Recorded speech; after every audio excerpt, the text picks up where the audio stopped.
Hello there. Okay, this is it. It is finally time to watch Superman here in a few days. I am recording this on Tuesday. I'm going to be seeing the film Thursday, but in celebration, we are going to look forward in the DCU because it seems like Superman is getting pretty good reviews. I have a funny feeling the box office is going to be okay, and at the end of the day, we are going to move forward with James Gunn's DCU, whether or not fans stay divided about it or not. I think if they put out a few consistent movies, most fans will ultimately get on board, including myself as someone who even misses Henry Cavill's Superman. But we are going to discuss the future DCU film, specifically Supergirl. Basically everything we know about the movie, we have a good idea of what is going to be in the plot exactly, and even a pretty specific plot leak that breaks down the plot. So we're getting into it all in this video. You may be surprised what you hear, including Jason Momoa's iconic recast as Lobo, which we are going to see unfold in the movie, and we've even gotten early set photos of that as well, which you've probably already seen by now. But we're getting into all of the plot stuff we know in this video. If you guys enjoy this kind of content, then check out my channel. I have a whole bunch more stuff just like this, and let's do it. The Atomic Affair. Okay, so Supergirl was originally actually titled Supergirl Woman of Tomorrow, very similar to how Superman was titled Superman Legacy before James Gunn ultimately scrapped that. He's doing the same thing with Supergirl, changing the title just to Supergirl, which is fine with me, even though Woman of Tomorrow would have been a perfect title as well. Even just Woman of Tomorrow as the title would have worked for me, but it is also inspired by the comic of the same name, which is Supergirl Woman of Tomorrow. It's kind of a unique and star-spanning tale with darker themes than previous adaptations of Supergirl, but we also know that this version of the character is going to be a messy version. She's going to be 21 years old, played by Millie Alcock. We're going to get a very good look at her in James Gunn's Superman. You probably maybe have already seen images floating around on the internet if you're into spoiler stuff right now, because there's already early screenings that have come out for the movie, so maybe you've seen that, maybe you haven't, but we do know she is going to be in the film towards the end of the movie. I guess spoiler alert, you probably shouldn't have clicked this video if you didn't want spoilers for Superman,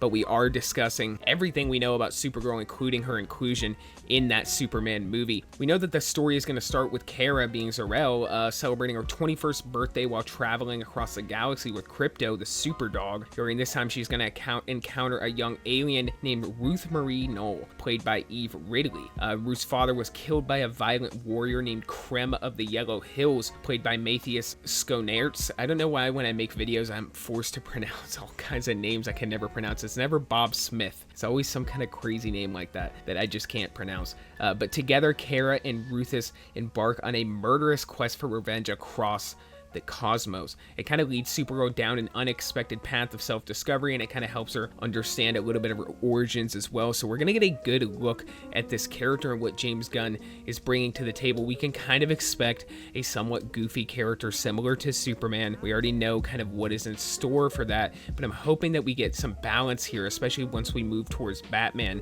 a much more serious character. We're going to have to see how that ends up being developed as well, especially alongside Robert Pattinson's Batman. But there are also other rumors about the movie, like for example, she could be on a planet with a red sun where she might be powerless. That is something that we are hearing based on early rumors, which would be an interesting dynamic. At least for part of the movie, she'll be powerless before ultimately probably regaining them at the end of the film. But it also could explore themes of justice and vengeance. It might culminate in a decision about how to handle Krem. But other rumors we heard is that if Krem is in the movie, they could get sent to the Phantom Zone, and that could lead to some kind of like remorse and big confrontation years down the line. The movie could take place over a few years as well, but we also know for sure Jason Momoa is appearing as Lobo. We've also already seen set photos of that. So let me know what you guys think about all that stuff if you're excited for the Supergirl movie. I do think it's an interesting choice. I think it's a little odd and strange to bounce around from a big character like Superman to a character like Supergirl and then to a character like Clayface before you even get a proper adaptation of Batman, Wonder Woman, Green Lantern, Cyborg,